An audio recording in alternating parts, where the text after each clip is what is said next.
Even in drunkenness, I should have lived for him and made her mine for all eternity.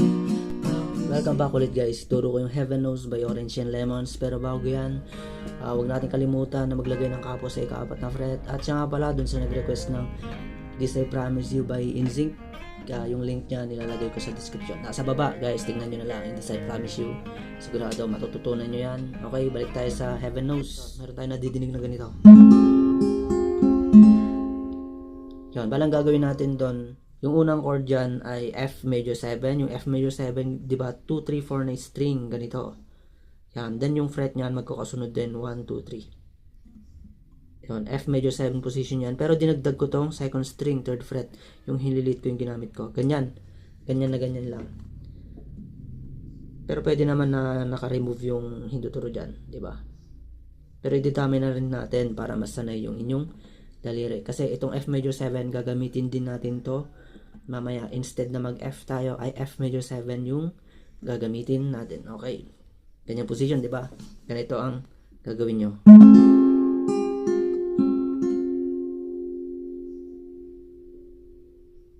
Okay, bale, kalabitin nyo siya ng pababa. From 4, 3 to 1. Ganun siya. Then 1, 2, 3, 2. O kaya instead na 2 ay strumin nyo na lang. Ganito. 4, 3, 2, 1. Pluck ng medyo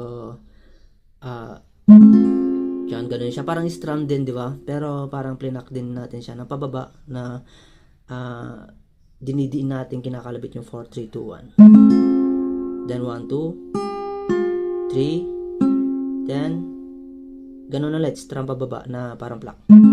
Ganun siya. Okay, then next, meron siyang ganito na tunog.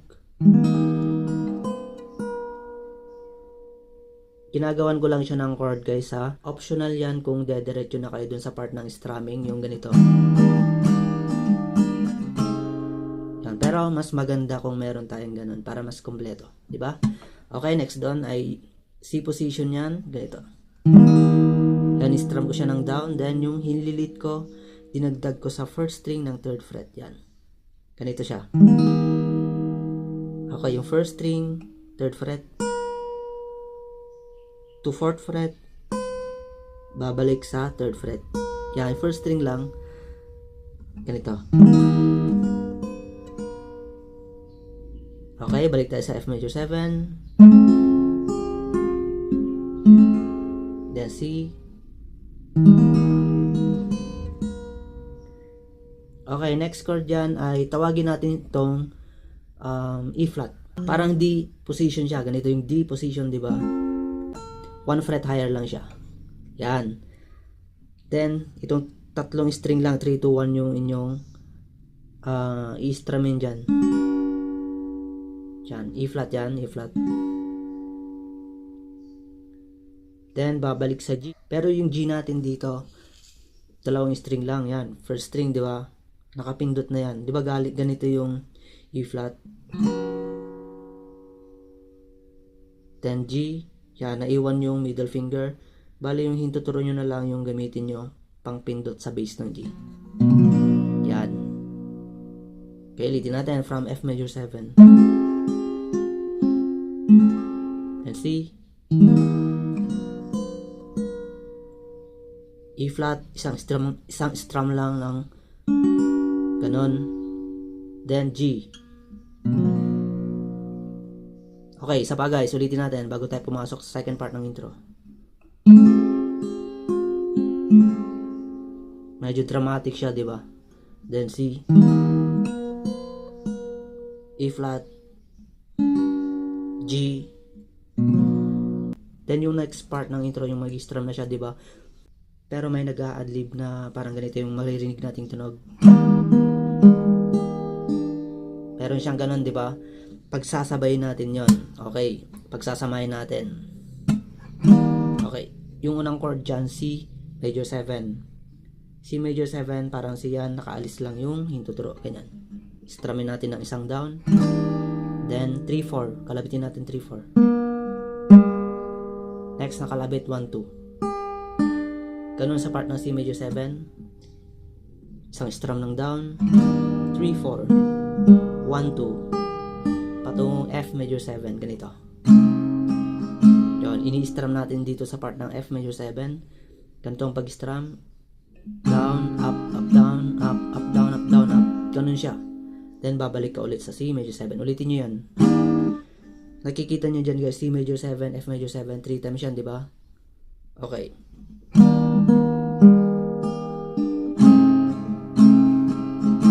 Then yung pangatlo, pabalik sa C major 7. Then yung F major 7 ay, yan yung pangatlong F major 7, di ba? Pero siyang naidagdag, ganito. I-hammer natin yung second string, third fret. Yung hinilit yung gamitin natin. Bali ganito siya. Yan, ganun siya. Sa pangatlo yun guys ha. Sa pangatlong ikot. Bago pumasok sa D minor.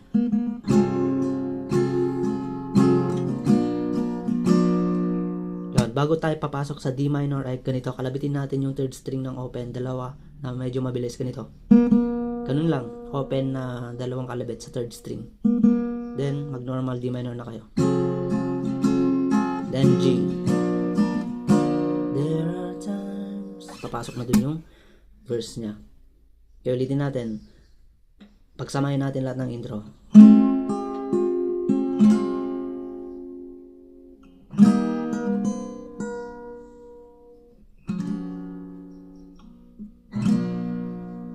Okay. Then, ganito.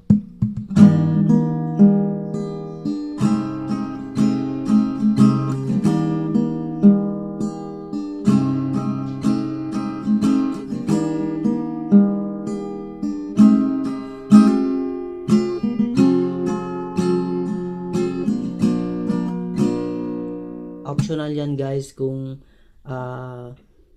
nasa inyo kung gusto nyo simpleng strumming nyo na lang sa C major 7 kahit wag nyo nang kalabitin, strumming nyo lang yung C major 7 at F major 7, nasa inyo yan, mamili kayo, pero mas maganda kung gawin nyo yung tinuro ko. Okay, verse tayo. Ang verse niyan, dalawang chords lang, yan C major 7 at F major 7, 4 times yung ulitin, pakita natin yung chords and lyrics. There are times, yung pag-strum guys, down, up, down, up, down, down, up. Bali, dalawa yung strumming pattern na pwedeng gamitin dito sa song natin. Pwede rin tong strumming pattern na ganito, yung down, down, up, down, down, down, up. Pwede rin yun. There are times, mamili kayo dun sa dalawang ganon. Yung una, down, up, down, up, down, down, up. There are times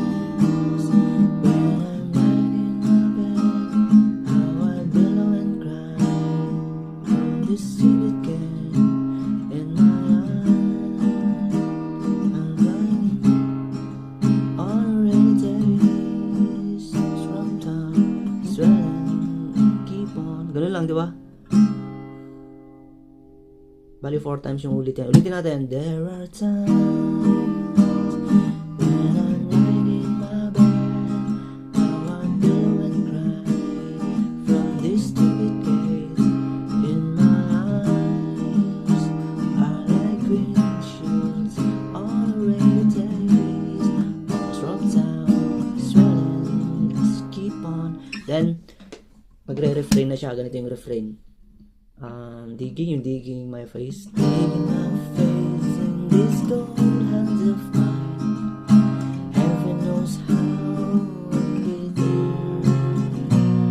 I am. Doon sa part ng D minor, nandiyan naman yung chords. Sa part ng D minor, ay mabilis ka ng patungong G doon. Ganito. Digging my face in this cold. F major 7 yan guys ha. Then babalik sa E minor. Heaven knows how. D minor, G, I, and C. Okay. Have digging my face in this cold.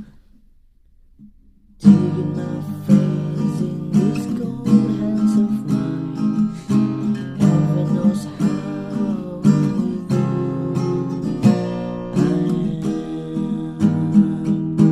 I am. Okay. Ganun lang. Madali lang naman pag-aralan tong chords na to. Ang problemahin nyo lang, kabisaduhin nyo yung lyrics. Then, madali nyo lang tong gitarahin. Tapos yung chorus ganito.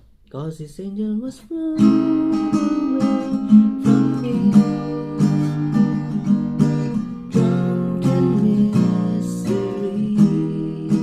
I should have given wings and made her for all eternity. Now this angel is flown away from me. Thought I was straight and free. Did what I do because then okay, dun sa part ng ano yung will she ever, nagbabad siya sa D minor doon. Will she ever find her way back? Okay, yung last chord niyan ay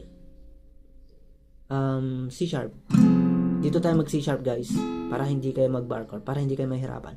Parang D position din. Dito lang, iurong natin ng isang fret. Di ba? C sharp yan, tapos dito naman ay D, dito naman ay E flat. Ganun lang guys. Okay, C sharp yan. Basta strumming nyo yung 3-2-1 lang na string. Huwag nyong idama yung 4th string yan. Dito natin yung chorus. Cause this angel has flown away from me, living in drunken mist. Okay, dito sa D minor at G, mabilis na namang maglilipat. Yan, galing D minor, mabilis mo na lang siya ililipat sa G. Siri, patong C.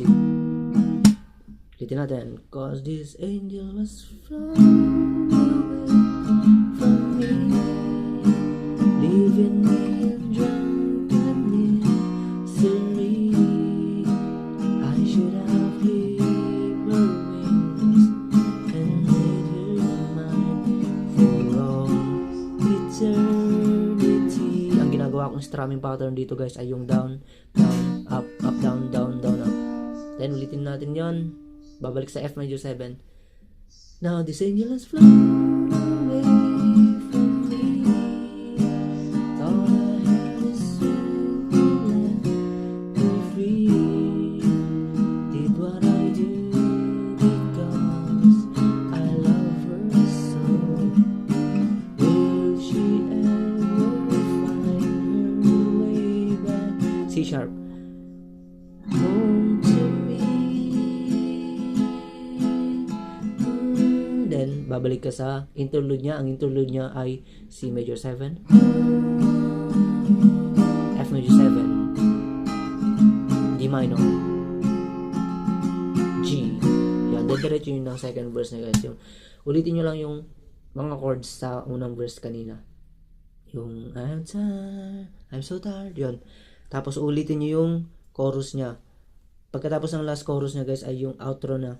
Hindi, wala nang bridge to.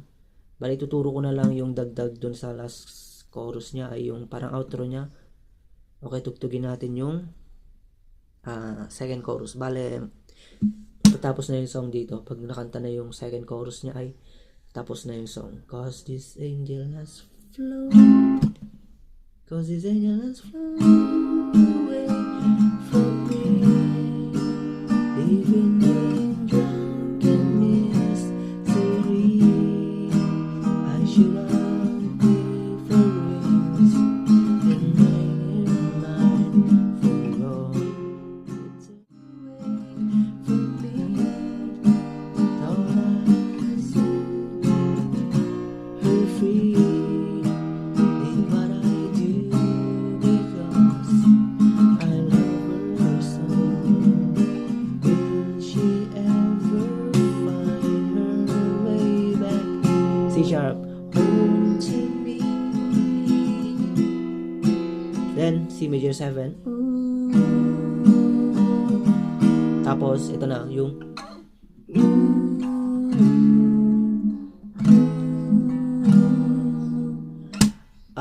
ang chord nun ay G sharp to guys, G sharp.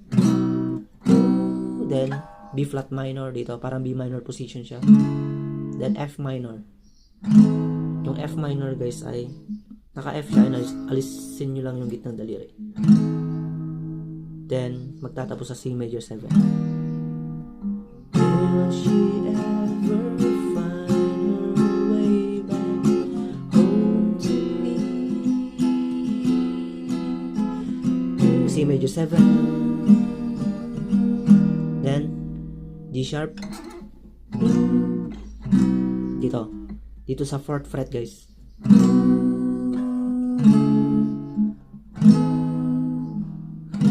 Tigi isang strum doon. Yung humming niya ay tigi isang bout chord, tigi isang strum. Ganun lang yung Heaven Knows guys. Okay? Sana may natutunan kayo at maraming salamat po. Bye bye.